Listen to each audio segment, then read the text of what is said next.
We are here today as a part of the year-long celebrations in honor of 75 years of independence of our motherland and 50 glorious years of our victory at the 1971 Indo-Pak War. As an officer of the Indian Armed Forces and as a proud citizen of this great nation, it gives me immense pride to introduce to you all our chief guests for the day, whose dearest ones have made supreme sacrifice in line of duty, protecting the India that you and I have the privilege of serving today.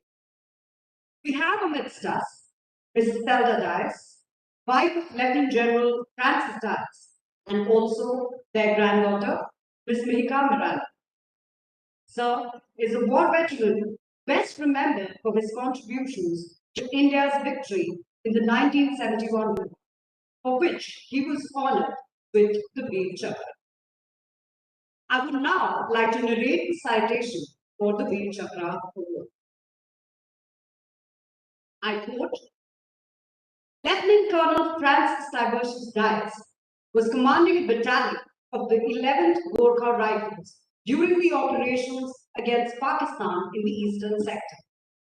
On the 12th December 1971, he was ordered to capture a well-prepared defended position held by an enemy infantry battalion.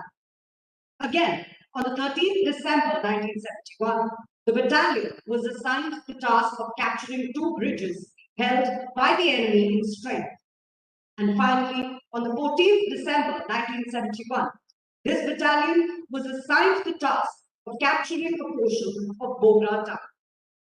The battalion, under the leadership of Lieutenant Colonel Francis Dias, carried out all tasks successfully, inflicting heavy casualties on the enemy. After contacting the enemy defenses at Mahasthan, he infiltrated between the enemy's forward defended localities, raided the enemy battalion headquarters, and captured the officer commanding along with other officers. He also ensured that all the efforts of the enemy to blow up the bridges were foiled. It was due to him that the battalion contributed to a great extent in clearing Bogra town and taking a large number of prisoners. Throughout this operation, Lieutenant Colonel Francis Dias displayed gallantry, professional skill, and leadership of a high order. Unquote. Ma'am, we cannot explain to you in words how grateful we are for the sacrifices made by Lieutenant General Dias, and we salute his family for the strength and courage that they've shown throughout. Thank you, ma'am, for gracing this occasion with your presence. I request the station commander to present Mrs. Zelda Dias with a small memento as a token of our appreciation.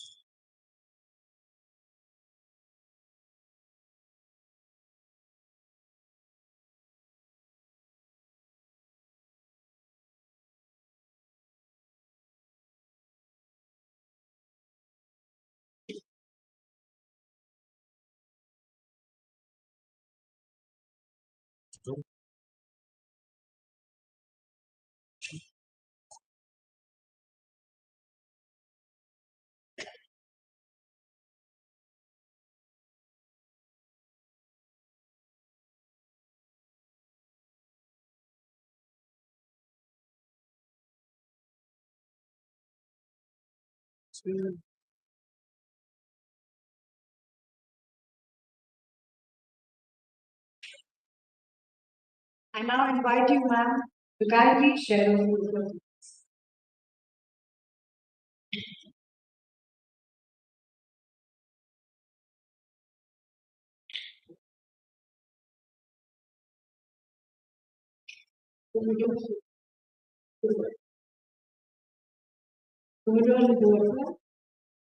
Brother officer,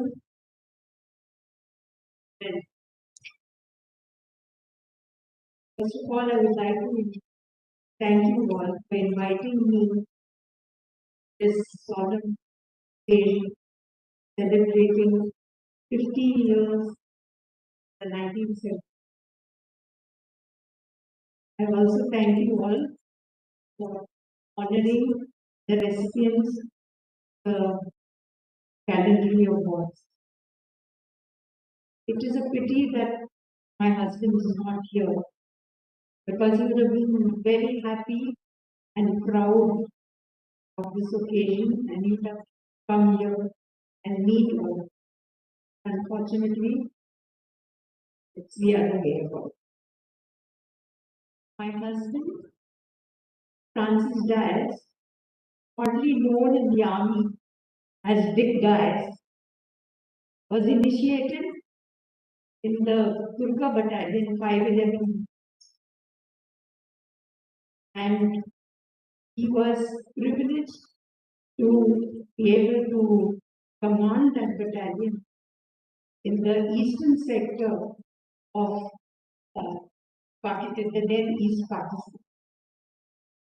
And it was here, as you have already said, that they were able to capture the town of Bogra. And for that, especially for that, they got he got the base. And till today, our battalion is known as the Bogra battalion. So we've even got a separate chat in the cell phone, which is the Bogra chat. So somehow we have formed our own group and we are very united. This Bogra chat. So anyway, the war was fought and they did very well. And he was very happy and proud. But it hurt him very deeply because he lost 20 men and 45 women. And more so because he knew them personally. In a battalion, and it becomes like a family. Everybody knows each other. They are there for each other. They are there to help each other. And then suddenly you think that that person, and even I felt very bad because there were some young officers which I knew very well. And we used to have those dreams that when the battalion comes to the peace station, we will always look after the young boys and we really welcome them into our home place to really brighten the atmosphere. And to think that, they died. And I remember my husband saying, first casualty, he says it was a boy who was very young, he was 10. And he says, when they told me that he died, I couldn't show any emotion because being the CEO, if I showed that I would break down, what would happen? Everybody else would have courage. And then he says, they took me to the place and I saw him and he was very young. And he looked as if he was dead. And then there was nothing he was. So he was deeply hurt and just sort of, had to have the courage to just go. If a war is a war, you have to have casualty. So what is to be done?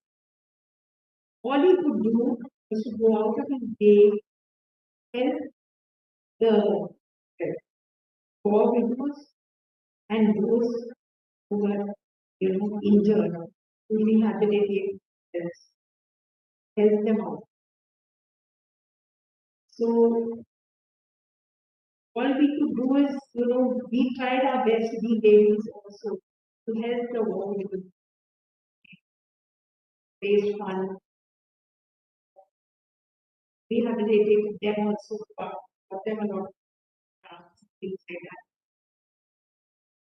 And somehow it was very sad because in a Gurkha battalion, many of those men had to become the widows. So he could never have any. It was very well. I take this opportunity to thank you for glorifying this event that has gone down in the annals of our country.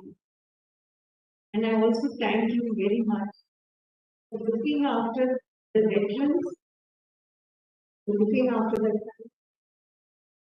the widows and the widows, and keeping them very safe and secure. Just as we were talking just now, we are so insulated, we are so happy in our own world that we don't know what it is to live a civilian life. Civilian life suddenly hits you when you are retired. And you think that, how can I manage? There's nobody to help the way you help each other. And we go out of our league. I remember when I was a young girl and just got married, I didn't know to do anything. When I went to a police station, it was the army wives come and they would teach me what and how to where to get what and all that, even to look after my baby. I was very young, I had only a 2-month-old baby, but they come and they would teach me what to do. So it's a very insulated life and we are very happy, all of us. Amy, mommy, of course, we're very happy to be in our home. But once we get out of it, it's very, it's different world. You get very confused for a little while. You have to say something to settle down. So I advise you all also, as the time comes to retire, you have to slowly accept the fact that this is not the real life of it, and that when you come there, you should not get a shock. You should prepare yourself. Many people used to ask me how you would manage this thing. That's such a wonderful life. True, there will be difficulty, problems, but at the same time, life is so different in service. What are you going to do? Then I told them to I already prepared myself. At the last 1 or 2 years, I prepared myself. So I said, it's not going to be a very, but all the same, it was. Once again, I thank you for inviting me for this auspicious occasion and God bless.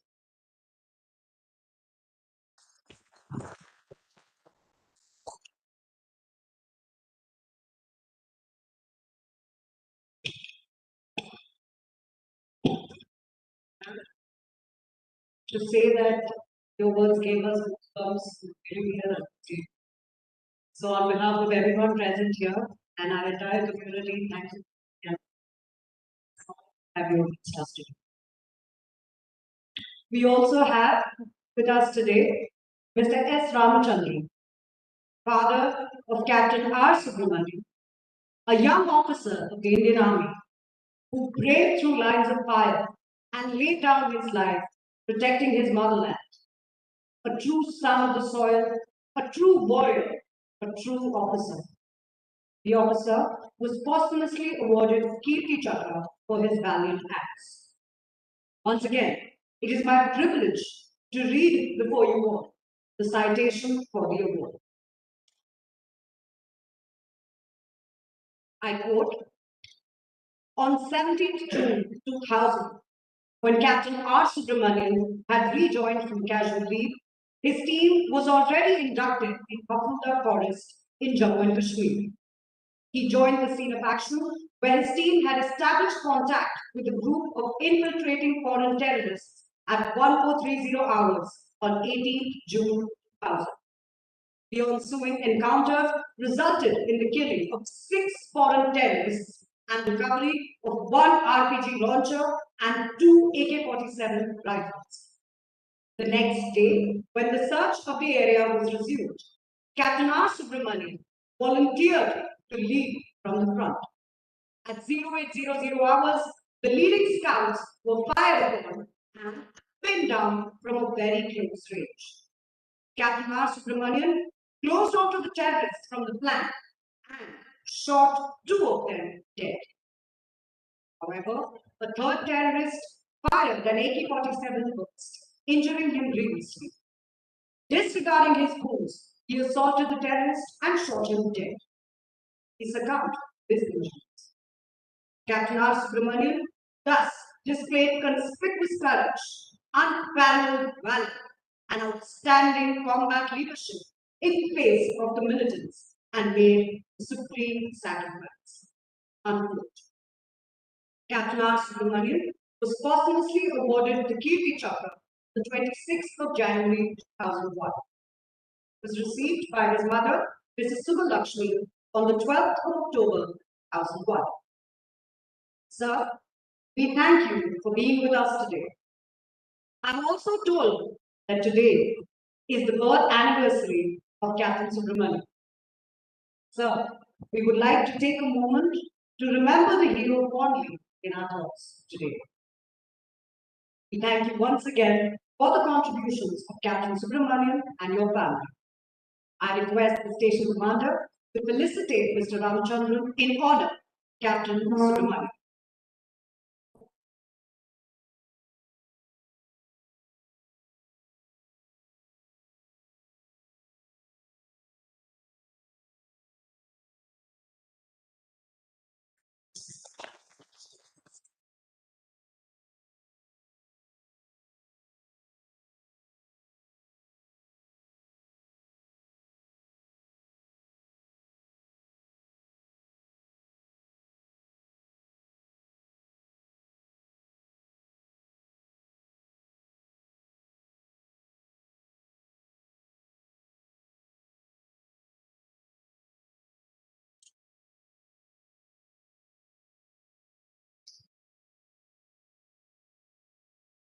That brings us to the culmination of this event.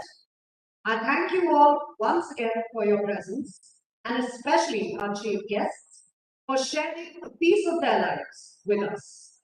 Ma'am, sir, we are forever indebted.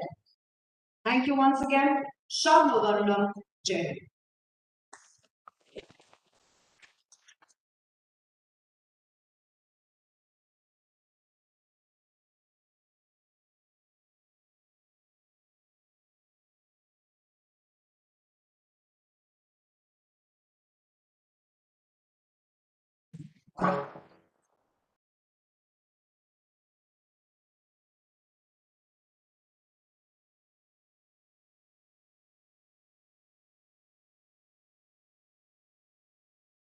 Chair, chair, chair पे रखो।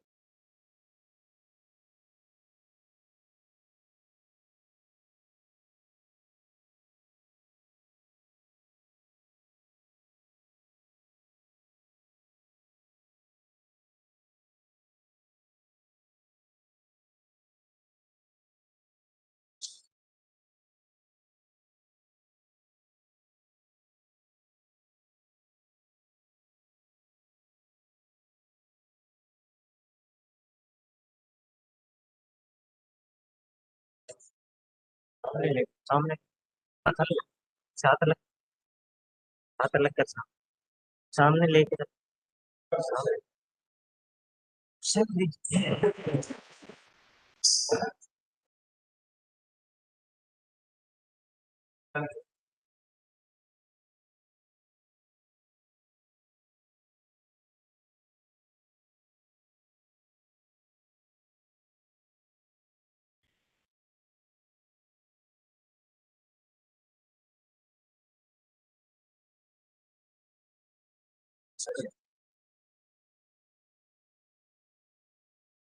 क्या सब